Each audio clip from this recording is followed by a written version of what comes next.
expression extractive economy simply means an economy that is based on depletion, based on deficit spending of the Earth's ecological capital, either in species diversity decline or soil erosion. I think you can even add chemical contamination. Putting chemicals out there our tissues haven't evolved with, or filling up the sinks. I mean, there are two ways to think about an economy. Source, the source, say, coming out of an oil well, and a sink where the CO2 goes, like an atmosphere. So extractive economy is one in which you're depleting a source, but also by implication your wastes are going into a sink or sinks and they fill up. So is this a problem? Is this a problem? Well, if one thinks that deficit spending is a bad thing, then I guess you consider that a problem.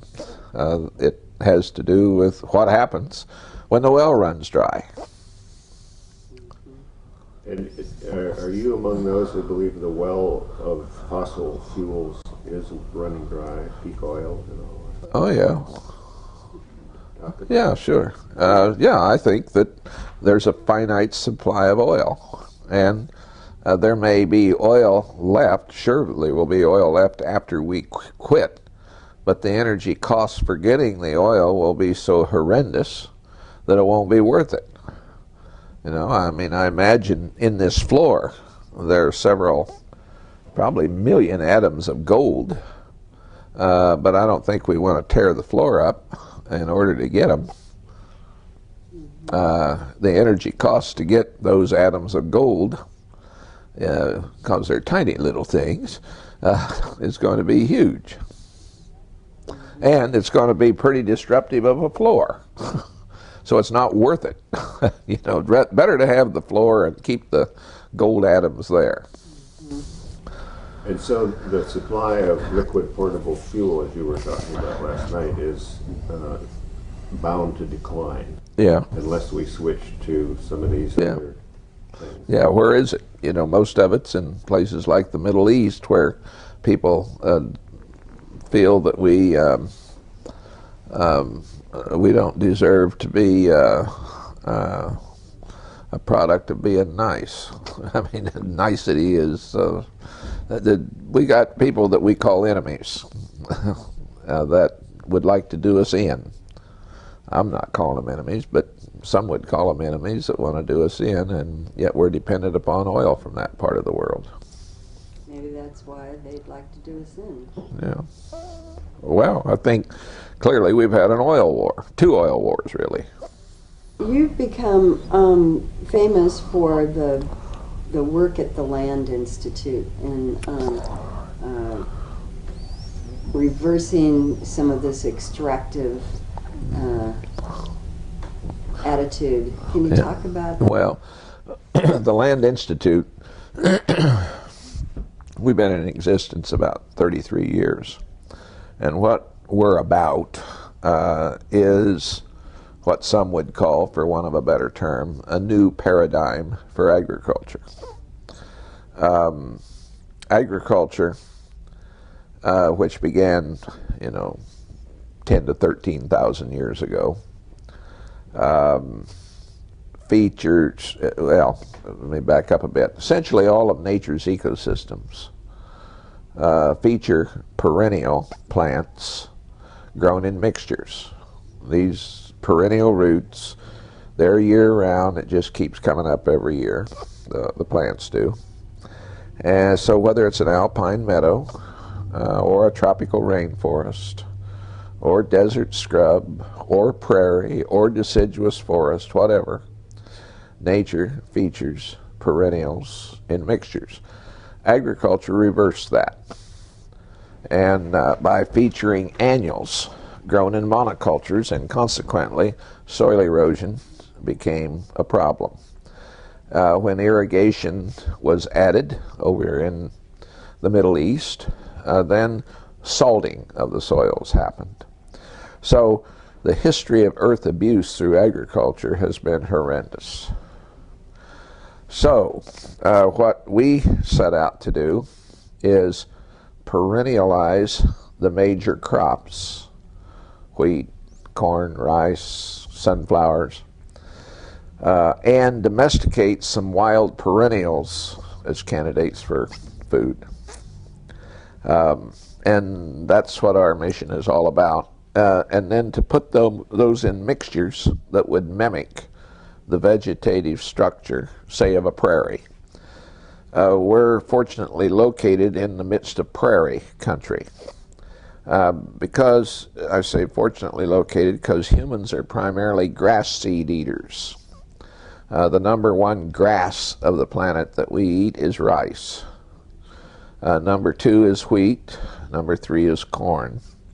And then after potatoes, as the number 4 crop, then number 5 is, I don't know, soybeans and other grasses.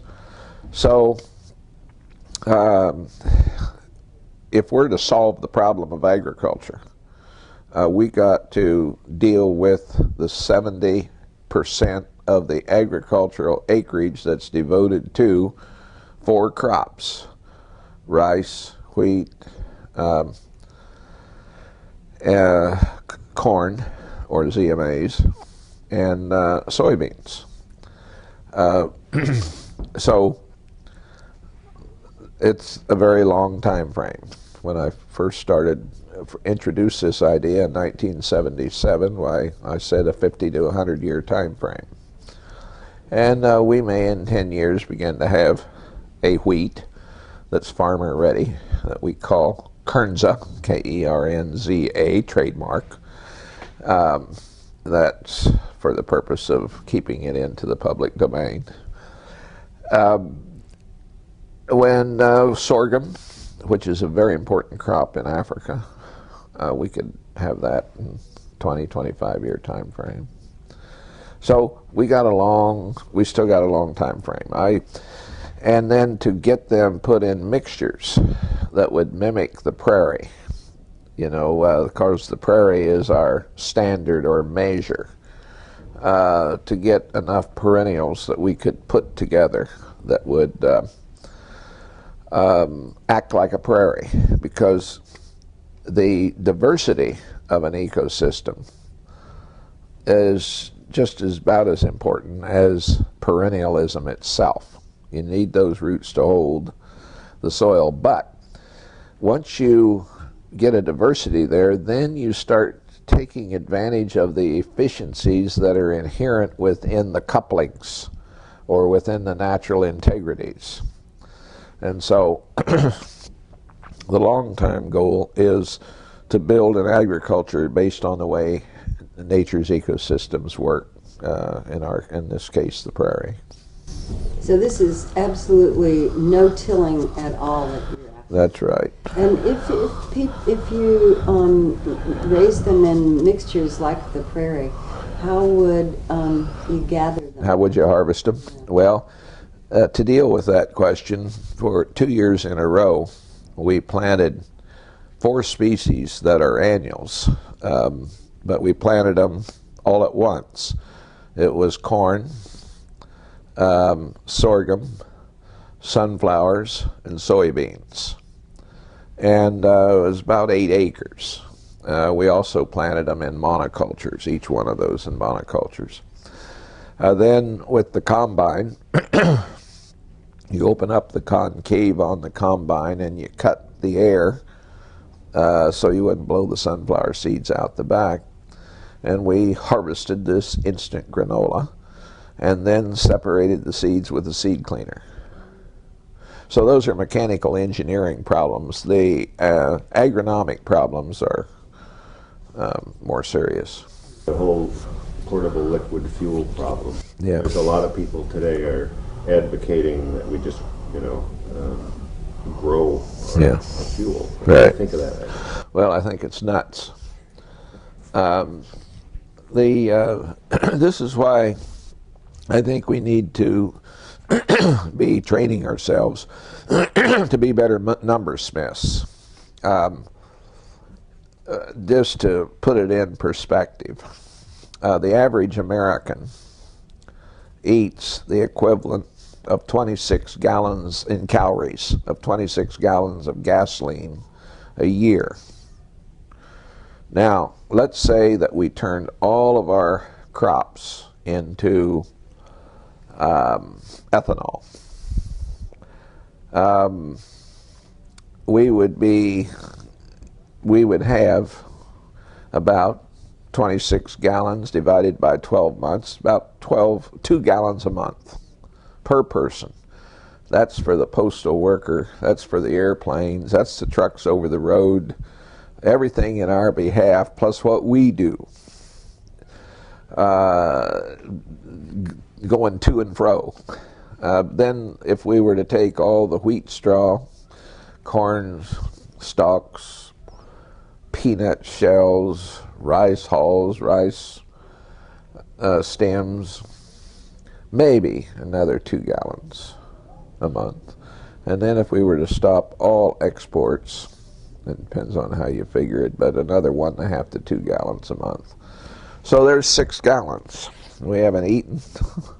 We've put nothing back on our fields. We've stopped all exports. So a massive biofuels program won't do what an extremely modest conservation program would do.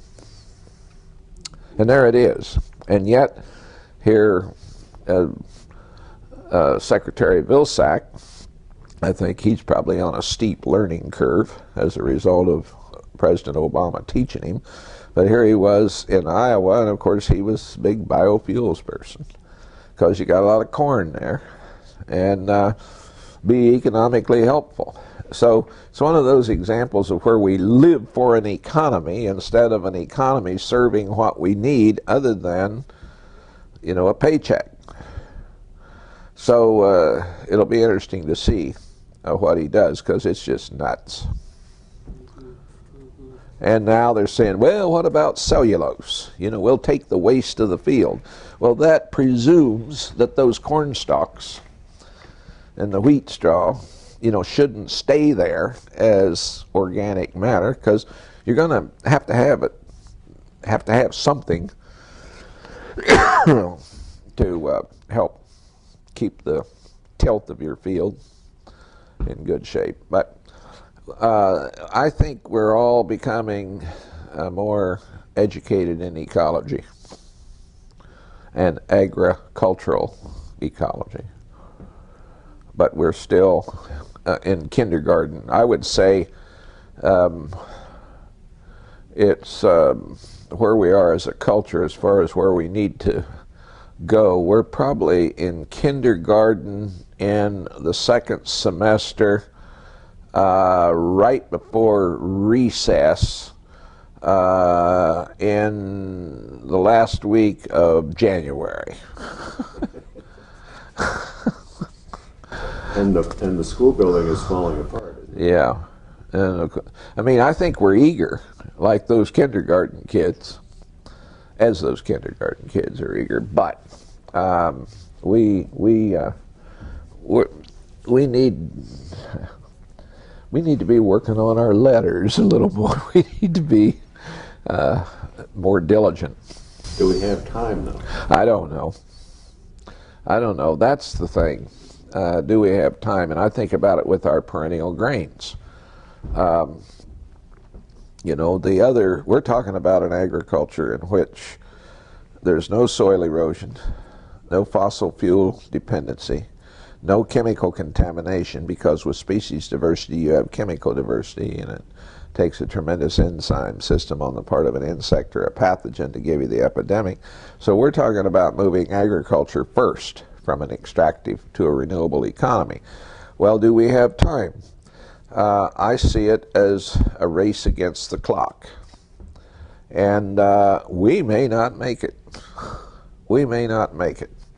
I'm hearing, I haven't followed up on this, but I am hearing about out of the AAAS meetings in Chicago, 3 weeks ago, whatever it was. What's a AAA? American Association of the Advancement of Science. They publish America's most prestigious scientific journal. The Brits publish Nature's, and so those are the two top journals.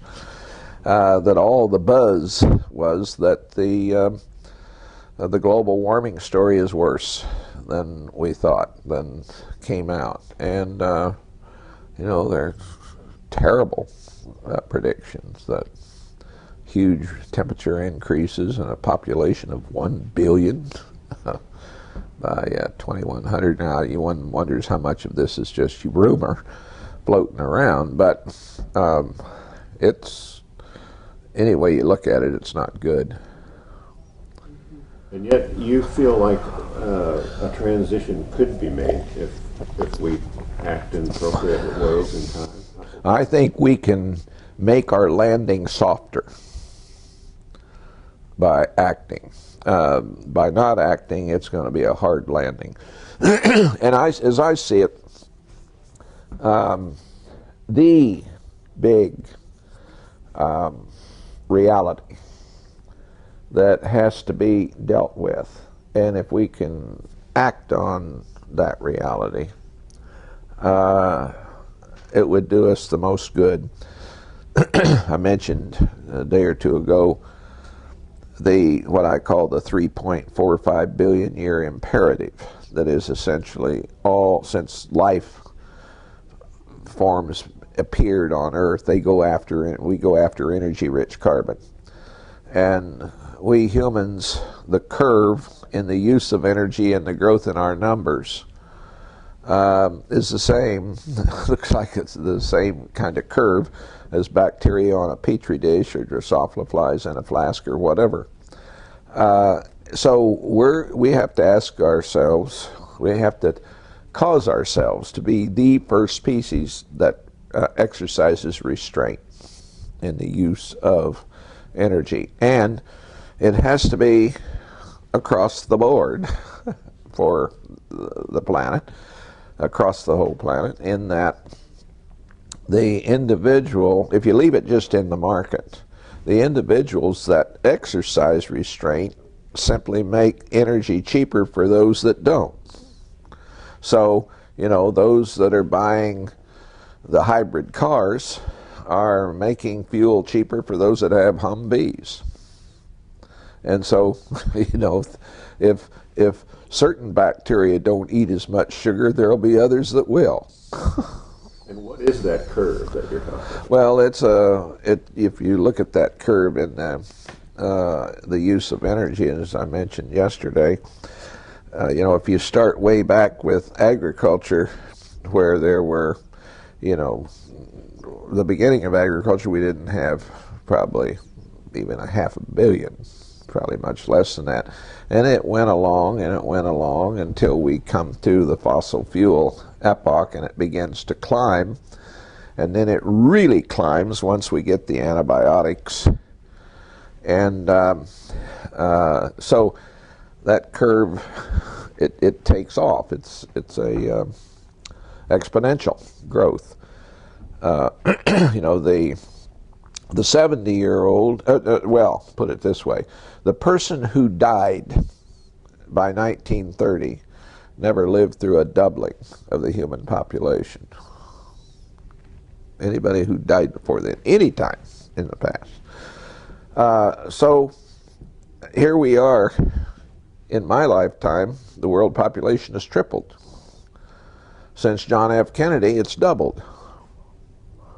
So here we are caught within that, and if you look at that growth of population and then compare it to the growth in the use of, just take oil, well, the 10-year-old has lived through 25% of all the oil ever burned. The 22-year-olds lived through 54%. So this is coming on fast. Speed is the problem. And so then what's the rest of the curve look like? Well, that curve will go up maybe for a while, but it's what's called overshoot. It goes into overshoot and there's a crash. I mean, one way you can think of it is if you Look at what happens in a natural ecosystem. If there's something that gets out of balance, it'll move along sort of undulating, and then let's say you get that crash, and then it falls, and when it falls below the level and develops another equilibrium, but that equilibrium is at a level lower than the one that was there before the crash. So the first thing we got to do is recognize we're animals. We're animals. We're mammals, and we run on energy and materials like other animals do, whether we're whales or mice or elephants or cows or whatever. So we're using up the energy fast. Yeah, and we're still breeding. You know, we're going to have 7 billion by 2012. I think easier to be an obstetrician than it is a cancer doctor. You know, you're bringing new life into the world, and the other one maybe trying to prevent it. But, you know, there's the inevitability of death that we don't want to face as much as the possibility of a new baby. I mean, the baby coming home from the hospital fills us with pleasure. Going to the funeral home is not the most pleasant. So we want to keep ourselves from dying. We want to live as long as we can, and we want to bring babies into the world. So mothers, women, though, it's interesting. As women become more empowered, the population goes down. They're willing to stop at 2 or 1. And we have the everything from the mechanics to the chemistry to prevent babies coming into the world that we didn't have before. It's hard to deal with that question about when life begins. First of all, it's a stupid statement to say it begins at conception. You know, life began 3.45 billion years ago or so. You know, a long time ago. Life only continues. And I understand there are all sorts of moral questions, but and nobody likes abortion. And there's no reason, though, why we shouldn't be making contraception available, unless you think that we're going to go to another planet that will welcome us, and that happens to be close by, and you got enough rocket fuel to get us there. What would the transition look like, and what would the stable state look like? Well, that's an important question. I wouldn't say I'm optimistic. I'm not optimistic, I'm hopeful. And I think it's important for a lot of people to be painting visions of the future. I think young people need to think about the vision. And, you know, my vision would be of a world of 3 billion or under. As far as our food supply is concerned, and I think if we can keep ourselves fed, we can get through this long dark tunnel that's coming. If we can't keep ourselves fed, then remember the various revolutions where, you know, the bakers were executed for hoarding bread for themselves. But I would say a world in which if we had herbaceous, perennial, seed-producing polycultures and using some biofuels for the harvest, and a higher eyes to acres ratio, people managing landscapes, more the psychology of a 19th century British naturalist than a modern day dirt farmer. Living within our means. It's what I call the mill around theory. That all we have to do is figure out a way to stay amused while we live till we die cheap.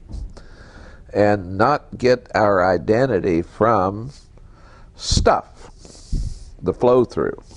I have a friend that died about 3 years ago by the name of Leland.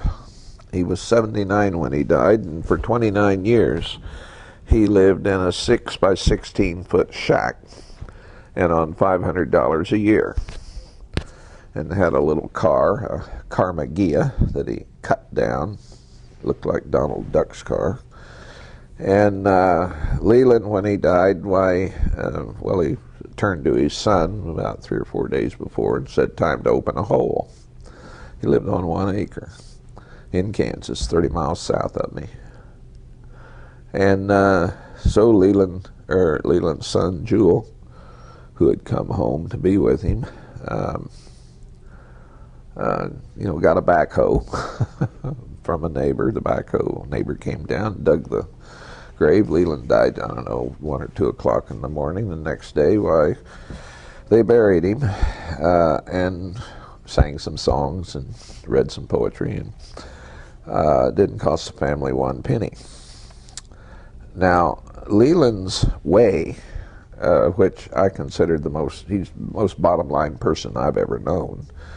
But his idea was that you start doing violence to people and the environment when you seek pleasure. He said there's nothing wrong with the experience of pleasure, but when you seek pleasure, you start rearranging the world. You start manipulating people. You manipulate the world. And he says we do that partly in the interest of either building or protecting an image. So we have some psychological spade work to do in order to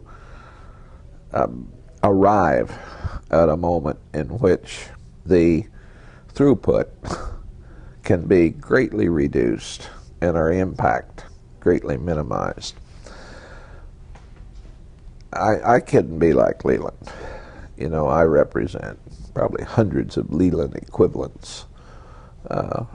But Leland had the cultural capacity that I think is closer to a standard of what we need than anybody else I know.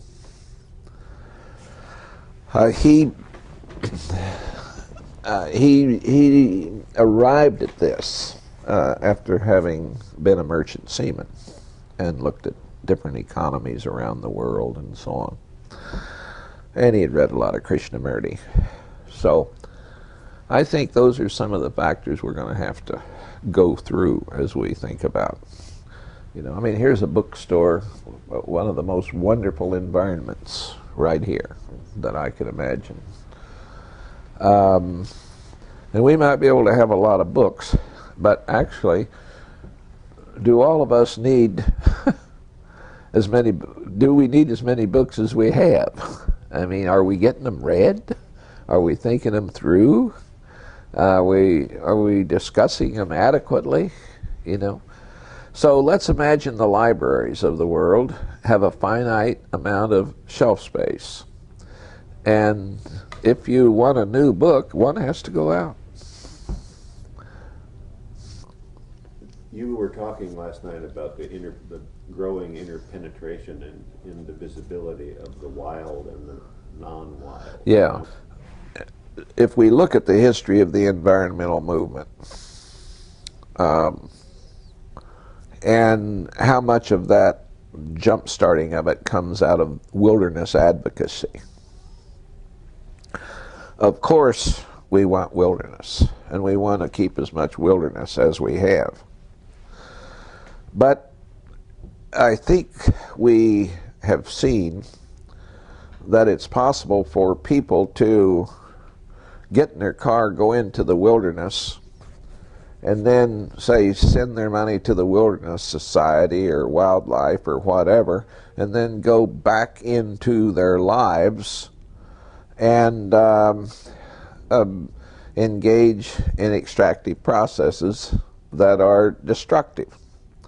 So the wilderness is sacred. The profane, you can do anything you want, you know.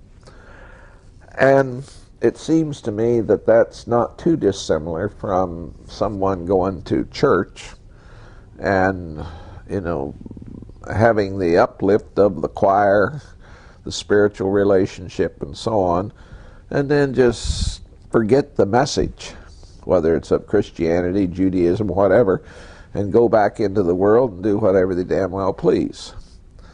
So there's a schizophrenia, there's a dualism there. I think that the wilderness has to become a standard against which we judge our agricultural and cultural practices. For instance, what do we see in the wilderness? Number one, it's not so fossil fuel dependent, and you have diversity, and you have closed loops, you have nature's economy at work that is renewable, and in fact, we might even say by certain standards improving. All right, agriculture, I think, has to take off from a start there by looking to that wild. So use that standard to inform. And those who are on the landscape that are farming or practicing forestry, say, are often looked at as engaged in some kind of desecration. You know, there are certain, what you might call priesthood, a priesthood that would say, oh, well, you know, that's destructive and agriculture sucks and so on. Well, I don't think that's responsible. Climate change is global as a result of what's been going on in the areas of the profane. You cannot separate what happens in the Gulf of Mexico from what's going on with agriculture 1,100 miles upstream on the Mississippi watershed. So there is this interpenetration. I mean, I think the first thing to acknowledge is the planet is seamless.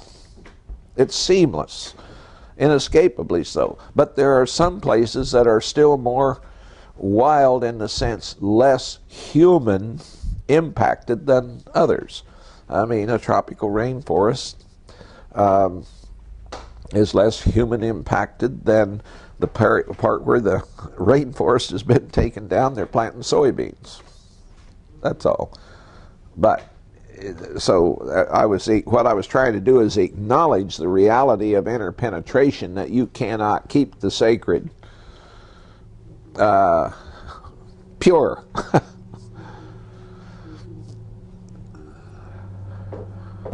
And the sacred is always present in the profane, when you say, and vice versa. Well, you see, the first thing is, the way I put it in something I wrote years ago, is that either the whole thing is holy or none of it is. To treat, say, Rocky Mountain National Park as sacred and then forget about East St. Louis with its poverty and whatnot. So, you know, you got the saint in the Rocky Mountains and you got St. Louis, and the whole thing has to be respected, and not just the respecting of Rocky Mountain National Park. Mm-hmm, mm-hmm. Do you have an opinion on what's called invasion biology? You know, the species invaders. Non-native species. Oh, non-native species. Well, I think there's too much fuss being made about that. My first test of anyone that's worried about invaders, especially, and here's a good way to look at it, it seems to me. Let's say that you're having breakfast or dinner with someone and the subject is invasive species. and they're outraged about it. Check to see whether they're eating bread. You know, wheat comes from the Middle East. And think of the 70 million acres of wheat that's grown. Would you do without it? Or what about us? I mean, we invaded, you know. So it seems to me that it's a kind of eco-fundamentalism that is like essentially all fundamentalism. It has a way of taking over where thought leaves off.